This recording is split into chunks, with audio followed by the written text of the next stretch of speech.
Hi hello నమస్తే good morning అందరికీ ముందుగా సంక్రాంతి శుభాకాంక్షలు. ఇక ఈరోజు మనం ఒక వ్యక్తి గురించి మాట్లాడుకుందాం. ఆ వ్యక్తి ఎవరో కాదు, చిలక ప్రవీణ్. వాస్తవానికి యూట్యూబ్ ఛానళ్లకు ఒక కాంగ్రెస్ పార్టీ వచ్చేసి నిజంగా ఢిల్లీకి తీసుకుపోయి 500 కోట్లు ఆఫర్ చేసిందని, అందులో తీన్మార్ మల్లన్న, తొలి వెలుగు రఘు, ఇంకా కొన్ని YouTube channel YR TV Ranjith ఆ యూట్యూబ్ ఛానళ్ళ పేర్లు ఉన్నాయని, వీళ్లకు నిజంగా పైసలు ముట్టినాయని, ఇంట్లో రావాల్సిన వైఆర్ టీవీ రంజిత్కు రావాల్సిన 3 కోట్ల రూపాయలు వాళ్ళ పేర్ల లిస్టులో పేరుండి కూడా ఈయన పిలిస్తే పోలేదని, ఆ 3 కోట్ల రూపాయలు వీళ్ళకు రాలేదని ఈయన ఒకటి కామెంట్ చేసిండు. మరి నిజం కామెంట్ కాదు, ఏది మార్నింగ్ న్యూస్లో మాట్లాడిండు.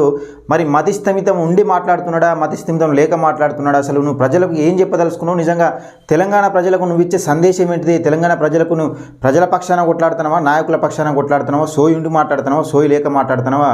అసలు నువ్వు ఆ యూట్యూబ్ ఛానల్ ఎందుకు పెట్టుకున్నావు అనేది నీకన్నా అర్థమవుతుందా అనేది లేదనేది ఒకసారి చూద్దాం. ఆయన ఏమన్నాడు అనేది ఒకసారి విందాం ఫస్ట్. ఇక నేను చెప్పినా కదా, వైఆర్ టీవీ అని, ఆ టీవీ, ఈ టీవీ అని. ఇక నిన్న ఫోన్ చేసి బతిలాడు కాదు, ఇక మాకు ఫోన్లు వచ్చినాయి అన్నా కానీ మేము పోలేదన్నా అంటే మేము కాదే అన్నాం. మీకు ఫోన్లు వచ్చినాయి, మనిషికి 3 కోట్ల రూపాయలు ఇస్తామని చెప్పి మీకు ఇవ్వలేదు కాబట్టి మీరు స్టాండ్లు మార్చి. అయితే ఇది ఎవరి గురించి అంటే వైఆర్ టీవీ రంజిత్ గురించి. సరే, ఆయన ఛానల్ పెట్టుకున్నాడు, సొంతంగా కష్టపడుతుండు. ఆయన ఏదో ఇప్పుడు ఆయన స్టాండింగ్ మీద ఆయన మాట్లాడుతూ ఉన్నాడు. ఇప్పుడు ఆయన గతంలో టీఆర్ఎస్ పార్టీ ఆయన గురించి కూడా మాట్లాడుకుందాం. కానీ ఈయన మాట్లాడిన మాటలు ఆయన గురించి ఏం మాట్లాడినాడు అనేది ఒకసారి వినే ప్రయత్నం చేద్దాం. ఏంటిదంటే, ఈ వైఆర్ టీవీ రంజిత్ పేరు 500 కోట్లు ఇచ్చిన దానిలో ఈయన పేరు కూడా ఉందట. అంటే 3 కోట్ల రూపాయలకి ఈయనకి ఇవ్వమని ఇచ్చిరట. ఎవరికి? తీన్మార్ మల్లన్నకు, తొలి వెలుగు రగన్నకు, వీళ్లకు. ఈయన పెద్ద జర్నలిస్టు, ఈయన పెద్ద జర్నలిస్టుల గురించి మాట్లాడతారు. వాళ్ళేమో ప్రాణాలు అడ్డం పెట్టుకొని, అరచేతిలో పెట్టుకొని ప్రజల కోసం కొట్లాడుతుంటే స్వార్థం లేకుండా, ఈయన ఛానల్ పెట్టుకొని, ఈయన స్టూడియో పెట్టుకొని, ఓ టచ్ ఉంది కానీ ఇష్టం ఉన్నట్టు నోటికి వచ్చిన మాటలు మాట్లాడితే ఎవరు ఊకోరు తెలంగాణ ప్రజలు. ఈయన చెప్పేది ఏంటి? పొద్దున్న లేస్తే అసలు ప్రజల గురించి, ప్రజల సమస్యల గురించి గత ప్రభుత్వం ఏం చేసింది, ఈ ప్రభుత్వం ఏం చేస్తుంది అన్నది కాదు. ఎంతసేపు వాళ్ళు ఏది అధికారంలో ఉన్న పార్టీ అవినీతి చేసిందని కొట్లాడు. ఇన్ని రోజులు ఇప్పుడు అంటే కొట్లాడుతున్నాను. సరే, కొట్లాడు కాదు అది ఇన్ని రోజులు ఎట్లా అంటే, ఈయన మాట్లాడిన మాటలు అసలు గతంలో సీతక్క గురించి ఏం మాట్లాడిందంటే, సీతక్క గురించి సబ్ రిజిస్టర్కు సంబంధం ఉందట. సీతక్కకు ఈయన పేపర్లో రాసుకొచ్చింది చదివినా అని మాట్లాడతాడు. సీతక్కతోని ఫోన్ చేసి ఇక కొలుసుకుంటా ఉన్నాడు. ఈయన పెద్ద జర్నలిస్ట్ అని కొలుసుకుంటా ఉన్నాడు. సీతక్క మర్యాద ఆమె ఇంకా మంచి నాయకురాలు కాబట్టి, నిజంగా తెలంగాణలో మంచి పేరున్న వ్యక్తి కాబట్టి, మంచి నాయకురాలు కాబట్టి నీతో మంచిగా మాట్లాడింది. ఇంకా వేరే వాళ్ళు ఉంటే నీకు బాజాంతిరిలో అయ్యేది. సరే, వైఆర్ టీవీ రంజిత్ ఏం మాట్లాడింది ఈయన గురించి? నిజంగా బతిలాడిండా, ఏం జరిగింది అనేది, వాస్తవం ఏందనేది ఒకసారి తెలుసుకునే ప్రయత్నం చేద్దాం ఆయన మాటల్ని. మరి ఈయన ఈ ఫేక్ వార్తలు, పెంకలేని వార్తలు ఇవన్నీ ఎందుకు మాట్లాడుతుంటూ నోరు ఎట్లా స్క్రీన్ ఉంది కదా, స్టూడియో ఉంది కదా అని ఇష్టం ఉన్నట్టు మాట్లాడితే తెలంగాణ ప్రజలు ఏమీ అమాయకులు కాదు, నిజాలు తెలుసుకుంటారు. పాప వాస్తవానికి ఏంటంటే ఈయన మెంటల్గా అప్సెట్ అయినట్టు ఉన్నాడు ఎలక్షన్ల ముంగట. ఈయన ఏమంటాడు ఒక ఇంటర్వ్యూలో, మళ్ళీ కేసీఆర్ 100% వస్తాడు.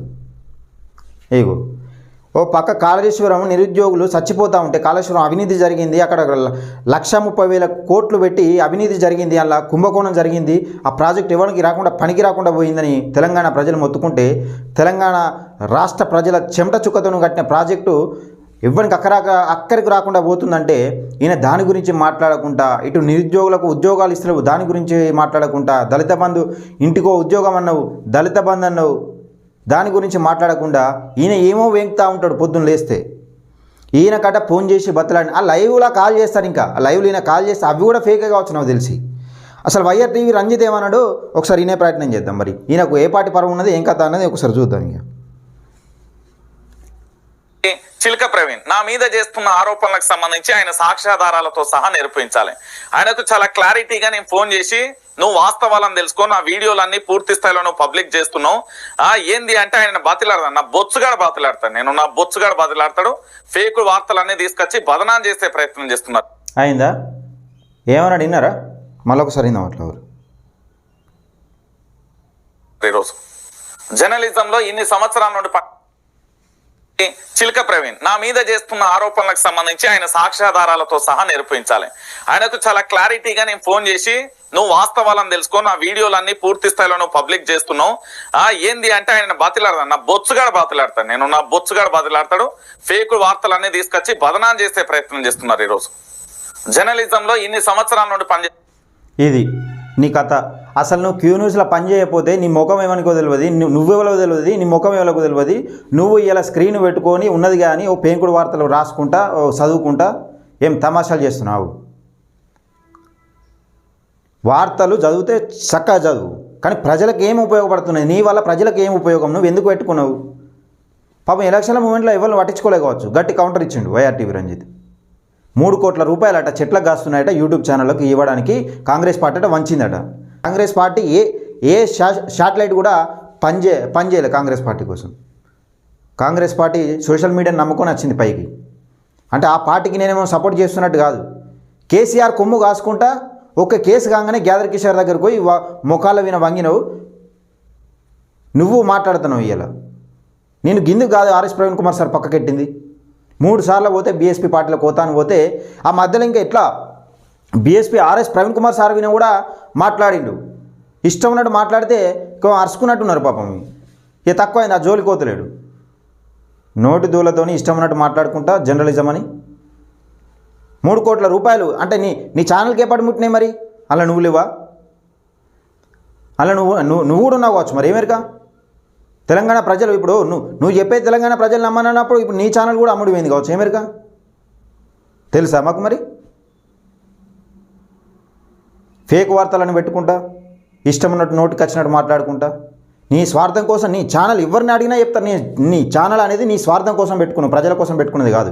ప్రజల కోసం పెట్టుకున్నావు అయితే గత ప్రభుత్వం చేసిన అవినీతి ఏది? గత ప్రభుత్వం చేసిన ప్రజల దగ్గర తీసుకున్న సొమ్ము ఎంత? గత ప్రభుత్వం చేసిన అప్పులేని? గత ప్రభుత్వం చేసిన పథకాలలో అవినీతి ఎంత జరిగింది? ఈ ప్రభుత్వం ఏం చేస్తుంది? మరి వాళ్ళని ఎందుకు పట్టుకుంటలేరు? ఇవ్వడగాలి. అది ఇడిచిపెట్టి ఎంతసేపు జోకుడు ప్రోగ్రాం పెట్టుకొని ఎంతసేపు అటు మల్లానందిట్టుడు ఇటు తొలి వెలుగు రగన్నట. తొలి వెలుగు రగన్న కూడా స్కామ్లు ఉన్నట్టు 500 కోట్లు ఆలనలు కూడా ఉన్నాయట. అలా ఈయన పెద్ద అదే అయినట్టు ఆ పోరగాడు వాడు ఈడు ఇష్టం ఉన్నట్టు మాట్లాడుకుంటా ఒళ్ళు దగ్గర పెట్టుకో. చిలక ప్రవీణ్, నువ్వు ప్రజల కోసం పనిచేయి. నువ్వు ఛానల్ పెట్టుకోగా తప్పులేదు. జర్నలిజంలో ఛానల్ పెట్టుకొని నువ్వు మాట్లాడు ఇష్టమైన మాట్లాడు. కానీ నువ్వు ఏ మాట మాట్లాడుతున్నావో ప్రజలకు అక్కడికి రావాలి. నోటికి వచ్చినట్టు వాగడం కాదు. ఒక్క ఛానల్కు 3 కోట్ల రూపాయలు ఇస్తారా? 3 కోట్ల రూపాయలు ఇచ్చారట. ఈయననట చూసిండట దగ్గరుండి.